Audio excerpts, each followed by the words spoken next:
The community center looked exactly like what it was. A simple room with folding chairs, basic decorations, and borrowed flowers from the grocery store down the street. But to me it was perfect.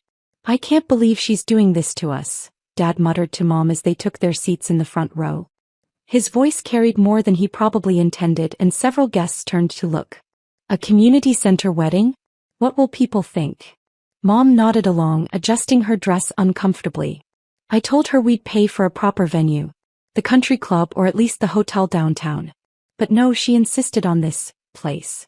My fiancé Michael squeezed my hand as we watched from the small side room where I was getting ready. Through the crack in the door we could see the entire wedding party, all 43 guests, settling into their seats. "Are you sure you don't want to tell them?" Michael asked quietly. "About your real job, I mean. About everything." I shook my head, adjusting my simple white dress in the mirror. "They made their choice 5 years ago when they cut me off for embarrassing the family. They said I was throwing my life away, remember? But look at what you've accomplished." "They don't want to look," I interrupted gently. "They want me to be ashamed of my choices so they can feel superior about theirs." Through the door I could hear my brother Kevin talking to his wife Sandra. "I still can't believe she invited us after all this time. I mean, what's she trying to prove with this budget wedding?" "Maybe she's finally ready to admit she made a mistake," Sandra replied. "Maybe she wants to come back to the family business now that she's seen how the real world works." I almost laughed. If only they knew how the real world had actually worked out for me. 5 years ago, when I'd graduated from college with a degree in social work, my family had been horrified. Dad owned 3 successful insurance agencies, Kevin was a lawyer, and my sister Amanda was a corporate executive. They couldn't understand why I'd want to work with troubled kids for practically nothing, when I could have joined the family business and made real money. "You're wasting your education," Dad had said. "You're embarrassing this family." When I'd taken a job at a residential facility for at-risk youth instead of the sales position Dad had arranged for me at his company, they'd stopped speaking to me entirely. "Sarah's going through a phase," I'd heard Mom tell her friends. "She'll come back when she realizes that helping people doesn't pay the bills." But I hadn't come back. Instead, I'd thrown myself into my work, spending 12-hour days with kids who'd been written off by everyone else. I'd worked nights and weekends to earn additional certifications. I'd taken on extra training, attended conferences, and slowly built a reputation as someone who could reach the most difficult cases. And somewhere along the way I'd caught the attention of some very important people. "Sarah," Michael said, looking out at the guests, "your dad just said something about being surprised you could even afford a wedding cake." I sighed. "He's probably wondering how I'm paying for any of this on a social worker's salary." The truth was, I wasn't paying for it on a social worker's salary. Because while my family had been dismissing my career choice, that career had taken some unexpected turns. 2 years ago, the governor had been looking for someone to head a new statewide initiative on youth rehabilitation. Someone with extensive field experience, advanced certifications, and a proven track record of success with difficult cases. Someone who understood both the academic theory and the street-level reality of working with at-risk youth. My name had come up in every conversation. The appointment had come with a significant salary increase, a staff of 40, and direct access to state and federal funding for innovative programs. Within 18 months, our initiative had reduced youth recidivism by 37% statewide. The success had caught national attention. 6 months ago, I'd been invited to Washington to consult on federal policy. 3 months ago, I'd been asked to join a presidential task force on juvenile justice reform. Last month, the president had personally called to thank me for my work and to invite me to speak at a national conference. But my family didn't know any of this, because they'd never bothered to ask about my work beyond their initial disapproval. Ladies and gentlemen, the small quartet we'd hired began playing the processional music. It was time. Michael kissed my cheek and went out to take his place at the altar. My matron of honor, Lisa, squeezed my hand. "You ready for this?" she asked. I looked out at the simple community center, at the folding chairs and grocery store flowers, at my family sitting in the front row looking vaguely embarrassed to be there. "I'm ready," I said. But as I stepped toward the door, my phone buzzed with a text message. I almost ignored it. Who texts someone during their wedding? But something made me look. It was from Governor Patricia Williams. "Sarah, I am so sorry I'm running late. Air Force One was delayed and we're just landing now. I'll be there in 10 minutes. Don't start without me. Patricia. I stared at the message, my heart starting to race. Governor Williams had said she'd try to make it if her schedule allowed, but I hadn't really expected her to show up. She was, after all, one of the busiest people in the state. But we'd developed a close working relationship over the past 2 years. She'd become not just my boss but a mentor and friend. When I'd mentioned that my father wouldn't be walking me down the aisle, he'd refused, saying he was too embarrassed by this whole spectacle. She'd offered to step in. Patricia Williams wants to walk me down the aisle? I'd asked, incredulous. Sarah, you've become like a daughter to me, she'd said. You've revolutionized youth services in this state. You've saved lives. If your family can't see what an remarkable woman you are, then I'd be honored to stand in their place. I'd assumed she was just being kind. I never imagined she'd actually show up. Sarah. Lisa was looking at me strangely. What's wrong? You look like you've seen a ghost. The governor is coming, I whispered. What governor? Governor Williams. She's going to walk me down the aisle. Lisa's eyes widened. The governor of the entire state? That Governor Williams. Before I could answer, we heard a commotion outside. Car doors slamming, official voices, the distinctive sound of a security detail mobilizing. Through the window I could see 3 black SUVs pulling up to the community center. Men in dark suits were getting out, speaking into earpieces, scanning the area with professional alertness. Inside the wedding venue, the quiet conversations had stopped entirely. I could hear confused murmurs, people asking each other what was happening. Sarah, Dad's voice carried from the main room. What's going on out there? I smoothed my dress and checked my reflection one last time. I guess we're about to find out. The front doors of the community center opened and Governor Patricia Williams walked in, flanked by 2 security agents. She was wearing an elegant navy blue suit and a warm smile, and she commanded the room instantly. Sorry I'm late, kiddo, she said loudly enough for everyone to hear. Air Force One was delayed and then the motorcade hit traffic. The silence in the room was absolute. Every single person, my family, Michael's family, our friends, was staring at the governor of our state as she walked directly toward me. Dad's mouth was literally hanging open. Mom looked like she was about to faint. Kevin had dropped his wedding program on the floor. Governor Williams, I said, trying to keep my voice steady, thank you so much for coming. He pulled me into a warm hug. I wouldn't miss this for anything. You know how proud I am of you. Proud. Dad's voice cracked as he said the word. The governor turned toward my family with a polite but slightly cool smile. You must be Sarah's parents. I'm Patricia Williams. The governor, Mom stammered. That's right. I've had the privilege of working closely with your daughter for the past 2 years. She's one of the most remarkable people I've ever met. Dad was staring at me like he'd never seen me before. Working with Sarah? But she's just a social worker at some group home. Governor Williams raised an eyebrow. Sarah is the director of statewide youth rehabilitation initiatives. She reports directly to me. Her programs have revolutionized how we handle juvenile justice in this state. Director. Kevin's voice was barely a whisper. Sarah's work has been so successful that the president asked her to join a federal task force on juvenile justice reform, the governor continued. She's been consulting with the White House for the past 6 months. The looks on my family's faces were shifting from confusion to dawning realization to something that looked like shock. The White House. Amanda, who had been silent until now, finally spoke. Sarah works with the White House? Works with them, advises them, speaks at their conferences, Governor Williams confirmed. Last month, the president personally called to thank Sarah for her contribution to federal policy development. I watched my father's face go through what looked like every emotion at once. Confusion, disbelief, embarrassment, and finally something that might have been pride. But, Mom said weakly, she never told us about any of this. Governor Williams looked at my parents with an expression that was polite but unmistakably pointed. Perhaps she would have, if you'd shown interest in her work instead of dismissing it. The silence that followed was deafening. Now then, the governor said, turning back to me with a bright smile, are you ready to get married?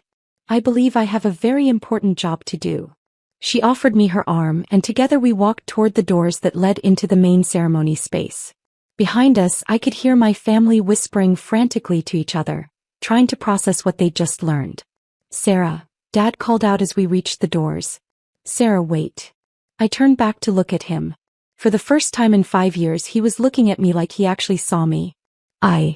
He started, then stopped. I had no idea. I know, I said quietly. I tried to tell you, but you didn't want to hear about my little social work job. The processional music started again and the doors opened. Every guest in the community center turned to watch as Governor Patricia Williams escorted me down the aisle. As we walked, I could hear whispered conversations throughout the room. Is that really the governor? She said Sarah works for the White House? I can't believe Sarah never mentioned. The president called her personally? When we reached the altar, Governor Williams hugged me again and whispered in my ear, "You've built something beautiful, Sarah. Don't let anyone make you feel small for the choices you've made." She took her seat in the front row, right next to my parents, who were staring at her like she was a mythical creature who had materialized in their community center. The ceremony proceeded, but I could tell that half the guests were still processing what they'd witnessed. My family kept glancing between me and the governor like they were trying to solve a puzzle. When Michael and I exchanged vows, I promised to continue building a life based on service and compassion. He promised to support my work, even when it meant late nights and difficult cases and criticism from people who didn't understand. As we kissed and the crowd applauded, I caught sight of my family in the front row. Dad was clapping, but his eyes were filled with tears. Mom looked stunned but was trying to smile. Kevin and Amanda were whispering to each other, probably comparing notes about everything they'd missed over the past 5 years. At the reception, held in the same community center with catered food from a local family restaurant, Governor Williams gave an impromptu speech. "I've known many dedicated public servants in my career," she said, raising her glass of sparkling cider, "but I've rarely met anyone with Sarah's combination of expertise, compassion, and results. She's transformed how we approach youth rehabilitation, and her work has literally saved hundreds of lives."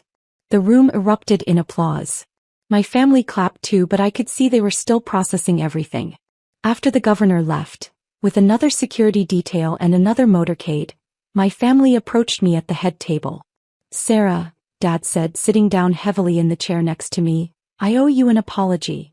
"Several apologies," Mom added quietly.